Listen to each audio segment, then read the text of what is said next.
Hello, ladies and gentlemen. Welcome to another show of Indo-American Passage, visas, green cards, and how to get them. I'm your immigration U.S. attorney, Dave Viswanath, and this is on ITV Gold, only on Saturdays at 10 a.m. all across the United States. That's 10 a.m. Eastern Standard Time, so that would be 7 a.m. for you people in California. And at HW News Network in Mumbai, India. That's a digital network in India at 8:30 p.m. Okay, every Saturday, 10 a.m. Eastern Standard Time in the United States, and 8:30 p.m. Indian Standard Time on HW News Network. Ladies and gentlemen, this show is all about U.S. immigration and politics.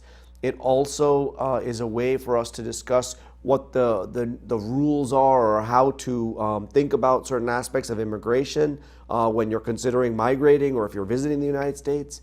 And it's also a place where you can ask questions. So if you ever have any questions at all related to U.S. immigration law or how politics affects U.S. immigration, by all means, please email me at dev@banadlaw.com. Once again, that's dave@banadlaw.com. Ladies and gentlemen, let's talk a little bit about this. First, I want to wish you all a very happy new year, okay? I wish that the 2019 is great for everybody out there. It's definitely going to be an interesting year for immigration. It's definitely going to be an interesting year for politics. Now, we're riding on the coattails of big changes after the November elections, okay? And last week, we discussed the issue of the government shutdown, because the government shutdown did affect several sectors of the government. It's really a partial government shutdown, but it's still, I mean, it affects about 800,000 federal workers. There are many, many major departments, major agencies that are not working, okay? And from an immigration standpoint, we have the immigration courts that aren't working right now, unless they're detained cases, okay? So let's make a clear distinction here. If you're in immigration removal proceedings, then there are no proceedings right now across the United States unless it's a detention case. That also means the ICE attorneys, okay, the attorneys that deal with deportation and removal from Immigration and Customs Enforcement, the attorneys that are on the government side when they're in that courtroom, they're also not working. I've got some good friends that were on that side of the aisle, and they're out of work. And so government judges in immigration, the ICE attorneys, they're all out of work. My own wife, who works for the Environmental Protection Agency, she's out of work. So it is affecting people in a real way. The other areas are really related to USCIS, okay? So we do have people in ICE, we do have some non-essential staff in CBP, and we do have people within USCIS, but a very limited number. Now, USCIS is much more like the post office, okay? The post office is a quasi-governmental organization, okay? So everyone says, oh, US Postal Service, my tax dollars, my tax dollars. No. The U.S. Postal Service is charged with raising their own funds, and then they function based on that. Similarly, USCIS does not get congressional funding in the conventional way, okay? They're basically charged with raising their own funds.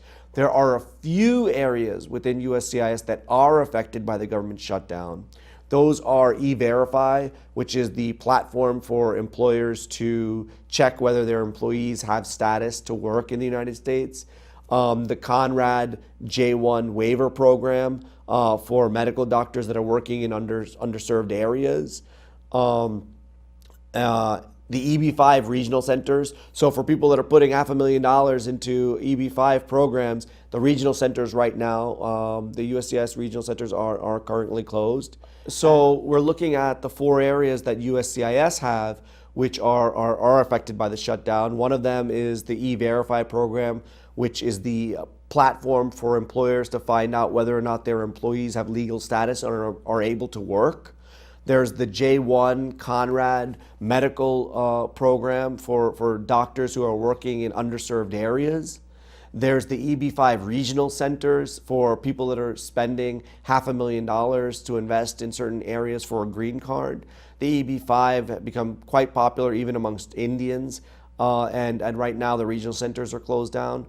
And then we have the fourth aspect of it, which is non-religious priests, okay? So I shouldn't say non-religious, but I should say religious visas for non-priests, okay? So that may be religious cooks, that may be religious kirtankars, people that are involved with music, but they're on R1 visas. So religious priests are still being processed without issue with USCIS, but anybody who's in non-priest duties, there is a little bit of a delay because of government shutdowns. Cases are not getting processed. Okay, but other than that, USCIS is pretty much status quo. Now, let's talk a little bit about what to expect in 2019 from some of the changes that we've already seen or we've heard about, okay? First and foremost, let's talk about the H-1B program because that's right around the corner. And another ancillary issue, people are wondering about premium processing for H-1B applications. Folks, let me just tell you right now, their goal when they suspended H-1B, and they increased the area where H-1Bs would be affected by premium processing, they suspended until they said February 19th. Okay, so the government said, USCIS said, Department of Homeland Security said that they were going to suspend most areas related to H-1B applications up until February 19th. That's like the drop dead date. That's the word I use, drop dead. Okay, so apparently or hopefully after February 19th, they'll allow cases of premium processing to start again. Now, it is possible that over the period of the next few weeks, USCIS will make the decision that they do have the resources to do it, and they'll reopen premium processing for H-1B cases. Currently, that's just not the case. I've had a few clients, including one person today, who emailed, my company client and said, I heard that USCIS is reinstating the H-1Bs, they're reinstating the H-1Bs premium processing. What's going on? And I told them it's just not true. I know it's hopeful, it's wishful thinking, but they're not there yet. Okay, so everybody hold tight and we'll see what happens. Now, on the H-1B front, there's an interesting thing that's going to happen here. Let's just say, for argument's sake, that premium processing gets reinstated on February 19th. We have about a month and 10 days before the April 1st start date for the 2020 H-1B season starts, okay? Which means that filing for H-1Bs for 2020 will start right in April, and query whether or not they're going to suspend premium processing again for at least fresh H-1Bs. We just don't know what they're going to do with that. But assuming that they did what they did last year, they may do it all again. So if they reinstate H-1B premium processing on February 19th, I'm recommending to everybody who has the opportunity to do so, file premium processing. Okay, if you're thinking about it, really, really think about it, because I think there's going to be a small window before they stop it once again. Okay, the other issue, which looks like it's tabled at the moment, is registration by employers for H-1Bs. Okay, there was a lot of talk about USCIS creating a registration program where employers or potential H-1B employers, would register their companies and the types of jobs that they're looking to hire H-1Bs for well in advance of the filing dates. So that looks like it's tabled for now. So that's a good thing, because I think that was a worry for many of us in the immigration bar, because people were concerned about, they don't know what it looks like, they don't know how to handle it, they're just not sure how to go with it. So this gives us a little bit of breathing room. Now, there are some other areas which I think are interesting enough and worthwhile in discussing in terms of the political spectrum that we're dealing with in immigration. First and foremost, the government shutdown also means that President Trump is talking about the wall still. He just came on this week and discussed this wall, and he had a press conference and discussed how it would help save America, essentially. That, a wall, whether it's steel or concrete, would help protect, the United States from illegal immigrants that are causing all kinds of problems, killings and murders and rapists. Now, I'm not saying that may not occur. I mean, people are people, and people do cause trouble, and, there are people that are doing bad things. All I'm saying is it was a gross misstatement to suggest that people that are coming over the border or people that are slipping into the United States through unchanneled ways are all criminals. That's just not true. The statistics aren't there to prove that. The statistics aren't there to back up that statement, okay? But President Trump is making the case, and then, the day after he made that press statement, he actually had a meeting with Chuck Schumer and Nancy Pelosi. Now, people might say, why is he only talking to the Democrats? The reason is the Republican leadership has largely said that it's really the Democrats that need to get on board with the president, because they won't take up the issue. At least the Senate has said this. They won't take up the matter. The Senate's Republican controlled. They won't take up the matter in the Senate if the president is not going to sign the bill. So they've utilized this opportunity to have people look into whether the Democrats can get on board with the president and then see if people can move forward. Well, President Trump came into a meeting with Nancy Pelosi and Chuck Schumer, both from both houses, Democratic leadership, and apparently he asked a very simple question. Are you going to give me the money for the wall or not? Nancy Pelosi said no. President Trump stood up, said it's a waste of time, not doing it, walked out. And that was the end of that. Okay? So whether or not this is dramatic, whether or not this is really, just for the news outlets, and that behind the doors these guys are really working at it, and we're going to all be surprised with a great bill, is up in the air. And every day that goes by is not only loss, it's loss of pay for federal government workers, it's loss of function in society. I mean, think about the number of people that are in proceedings right now. We were on a 2 or 3 year backlog on immigration court, okay, for deportation proceedings, ladies and gentlemen.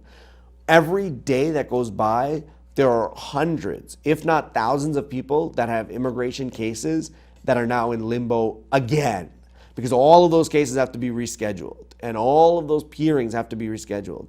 Some of those people during this time period, this is our 3rd week of government shutdown. Some of those people had actual hearings to deal with, like trials. Those trials are going to be set out again, and there's a good chance they'll be set out for another 2 or 3 years. It's really just a big mess, okay? Now, other areas that we should look at. One of them, let's talk about this, ladies and gentlemen. How does one get put into deportation or removal proceedings? The United States government, through Immigration Services, as well as Department of Homeland Security, have said that they're going to expand, and they've sort of made good on this, expand the areas where people can get what's called notices to appear.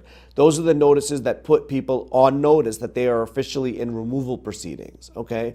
And they expanded it to people who get their applications denied, people who are overstaying their visas. Typically before, if you got your application denied, there were a lot of categories where they weren't automatically putting you in removal proceedings. There were some categories where they were as a matter of right. In 751 applications, often if you got denied, they would put you in removal proceedings. But in adjustment applications, regularly they were not doing that. If they denied an application, they weren't just immediately putting you in removal proceedings. Now the language is such that it looks like they may start doing that. They also may start putting people who they've deemed to have misused public funds, whether state or federal. Okay, so if you've taken public welfare benefits when you really should not have, that may be a perfect grounds to put you in removal proceedings. The sphere is opened up widely, and people should be prepared for it. The other issue is how people will end up getting denial notices, okay? Previously, if you had an application and there was something missing from that application, if there was something that immigration wasn't sure about, generally they would issue either one of two things: a notice to revoke or notice of intention to deny, NOID, or a request for additional evidence, a request for evidence, RFE. All right, now that meant that immigration gave you another chance, based on whatever their skepticism was, for you to address the issue and hopefully answer it positively so the case can get approved. Now, based on what the Department of Homeland Security has instructed Immigration Services, it looks like USCIS has wide latitude to just straight up deny the case. They don't have to ask people, they don't have to follow that procedure and policy of asking questions or giving you a second bite at the apple. So if something's missing or something's scant, they can say, you know what, sorry, denied. Another area which I think is very, very important is the issue of USCIS, and this is actually a positive thing, USCIS's ability to waive interviews, okay?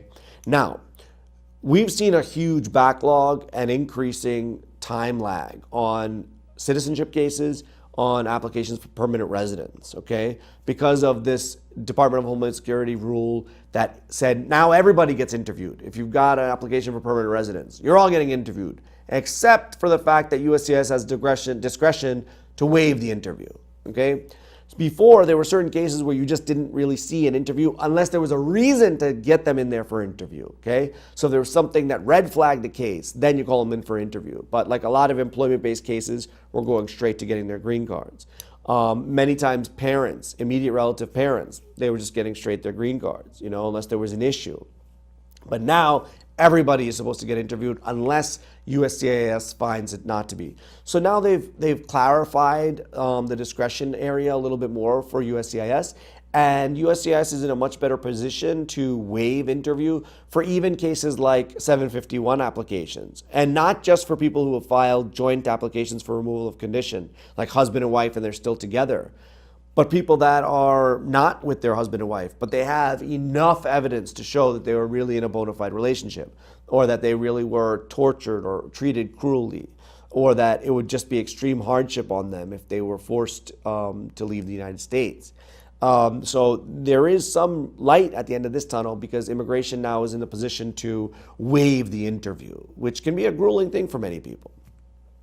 And then the third area, ladies and gentlemen, is an interesting area, and this is showing a marital union in applying for citizenship, okay?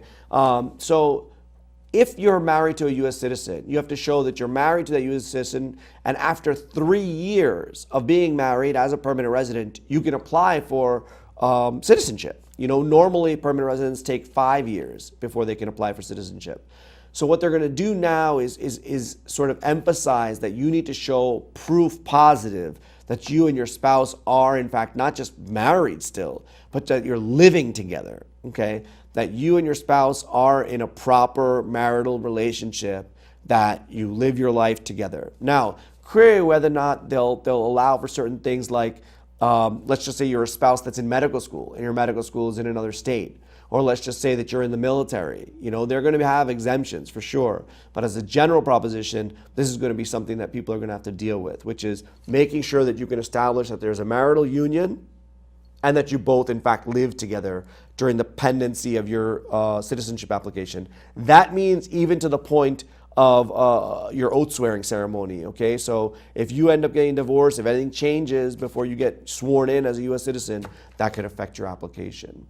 So, ladies and gentlemen, I do see that the time is running out, so I want to just make this clear. 2019 is going to be a whirlwind of opportunities, a lot of changes going on. Congress is acting up, President is acting up.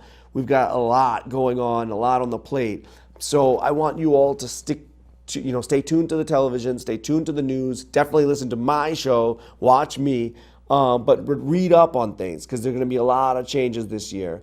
And if you have any questions at all, please do email me, dev@banadlaw.com, dave@banadlaw.com. I am going to India, ladies and gentlemen. I'll be in India working out of the Banad Law offices in India from January 25th to February 12th. If any of you want to contact me there, if you've got family over there, by all means, I am taking consultations. And if you want to reach out to me here, you can contact one of my New York offices. I hope you found today's show informative. I love talking to you all about immigration law, and we'll see you next time. Take care. Have a great day.